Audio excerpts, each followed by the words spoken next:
Hello, everybody, and thank you for tuning in to Mixed Text and Politics. If you have not done so, please subscribe to my channel and like this video. All right, let's get started here. From Town Hall, 20,000 migrants were waiting near El Paso for Title 42's expiration. That is a long line of people, and if you think that there is not a crisis at the southern border, get checked out, please. This week, 20,000 migrants were reportedly waiting for Title 42 to end so they could cross the border into the United States. El Paso mayor says Title 42 is scheduled to expire on Wednesday, December 21st, which is tomorrow. The order had been in place since 2020 that allowed Border Patrol to expel migrants at the southern border due to the COVID-19 pandemic. According to the New York Post, El Paso mayor said Monday that the shelters on the other side of the border was completely full as migrants awaited for Title 42's removal. We've been talking to some of the partners in Mexico, and we're talking also to the Border Patrol, and those are numbers that have been fed back to us. The shelters in Juarez are completely full today, and they believe there is about 20,000 people ready to come into El Paso.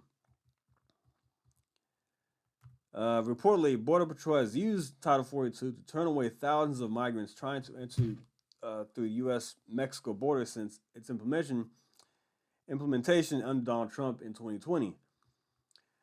Border Patrol has used Title 42 to expel about 40% of all illegal border crossings since its implementation. It was implemented by former President Donald Trump. So 40% is a large number. Yes, it's not 100%, but it has been very effective in sending back thousands and thousands of people who've tried to cross the border. There have been some months where we have about 230,000 people coming across the border, and then Title 42 sent back about 90,000 of those people. Yes, I wish it were more, but that's still 90,000 people that were kept from coming across the border to do God knows what. Because you do have terror suspects coming across the border, have been apprehended. You can look at this up. This is provable.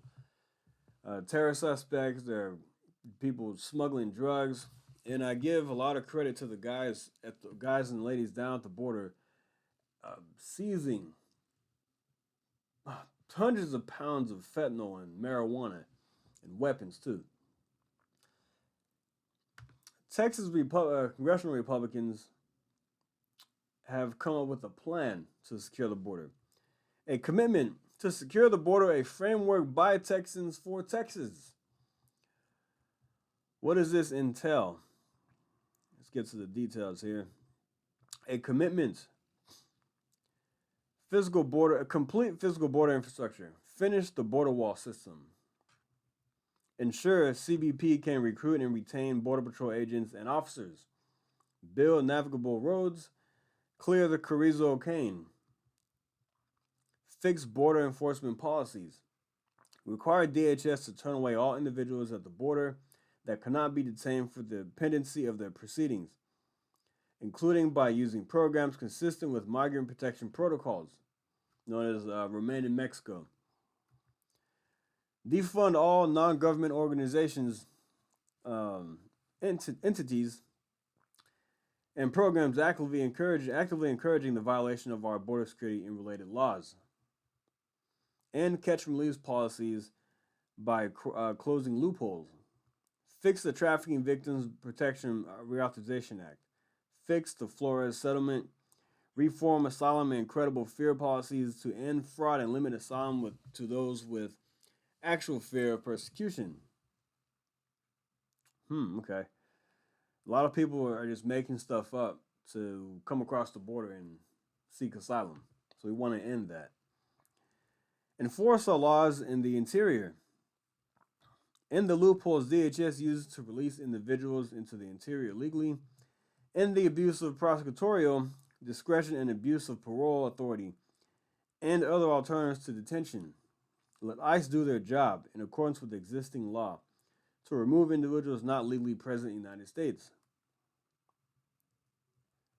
Increase enforcement and penalties for criminal aliens and visa overstayers, and remove violators of our laws. Target cartels, criminal organizations. Designate cartels as terrorists or terrorist equivalent organizations. Greg Abbott did that recently. Now he can go after them, uh, with greater force for their dangerous and reckless activities at the southern border. Strengthen penalties for human trafficking and smuggling. Strengthen penalties for drug trafficking and smuggling, specifically fentanyl. Yes, fentanyl is very, very deadly, and we're seeing more of it because it's cheaper to make and it's a lot more lethal. So what is Texas doing right now? As you can see, if you don't think this is an invasion, check this out.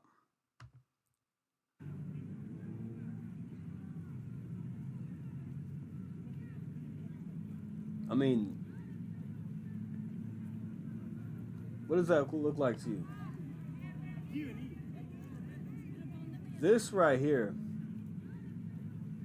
proves that there is a crisis at the border. All these people coming across the river. Look at that. This is nuts. People lining up, waiting to get into our country. I don't know how many people are. Look, I'm sure a lot of people there that are just wanting to get a better life for themselves. A lot of them are good people, I'm sure. But at the same time, we don't know who these people are, which is why it's so important we must secure the border. I'm a big proponent. I'm a big that border security is my number one issue over everything. It is the number one issue when I go to the voting to the polls. Texas is using shipping containers to make a makeshift border wall. Check this out. As you can see here, down in Eagle Pass, there are shipping containers being brought to create a barrier. I mean, it's not 100. It's not perfect, but it's something. There's also razor wire and floodlights being set up behind it. All right. Fox News showing Texas National Guard deployment to Rio Grande in El Paso. I'm sorry. Governor Abbott sent 400 soldiers to El Paso in advance of possible Title 42 drop.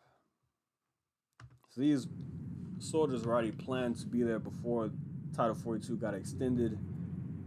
As you can see, a lot of razor wire here being put up.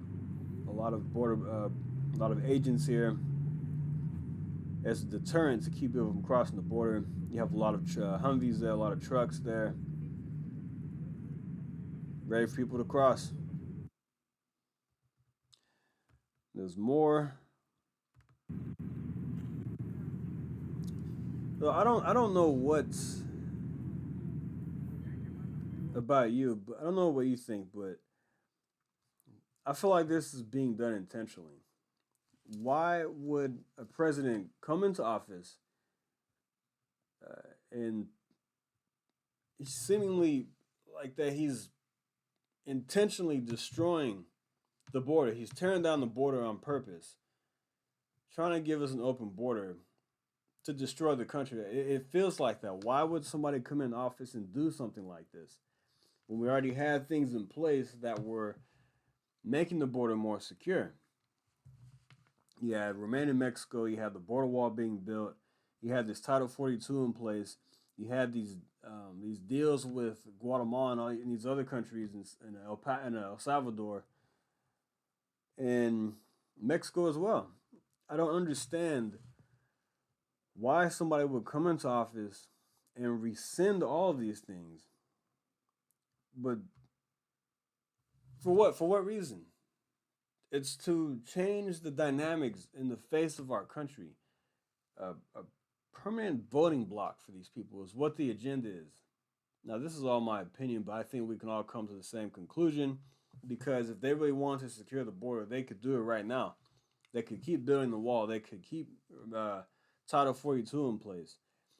We don't know what kind of diseases are coming across the border. Actually, I've read that some people that have been caught are bringing in diseases that have been eradicated in the United States for years. So people are coming across the border with diseases and viruses that have not been here for years. The only thing I can think of is to destroy the country and destroy Texas and destroy Republican states. But luckily, we have people like Ken Paxton and Republicans, other attorney generals, filing lawsuits against the Biden administration and pushing back on this nonsense.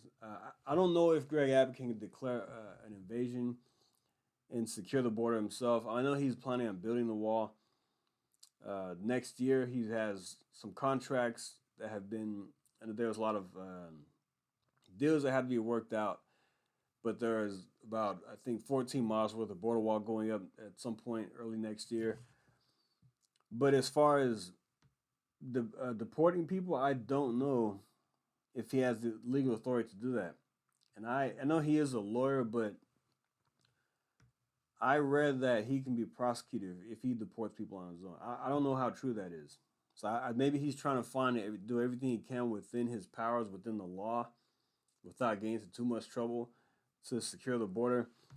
But every little bit helps. There's Operation Lone Star is a great defense. They have caught hundreds of pounds of drugs and like fentanyl and weapons coming across the border. They have apprehended criminals that made some criminal charges. So it has been effective to an extent, but it's not enough to stop the flow of all these illegals coming across the border. So I don't know. I mean, it's very worrisome. This is, like I said, by far the biggest issue for me.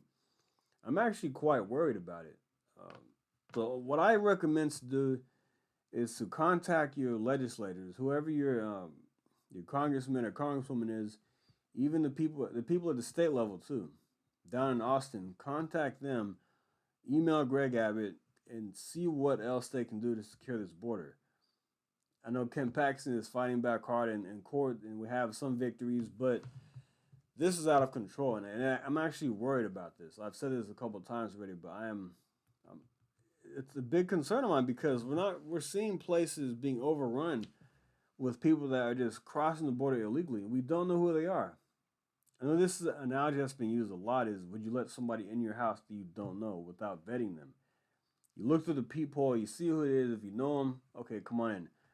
If it's the cable guy, okay, come on in. But just random people at your door, you can't let in. You know who they are. So yeah, anyway, I'm going to stop the video right there. So if you can, like and subscribe.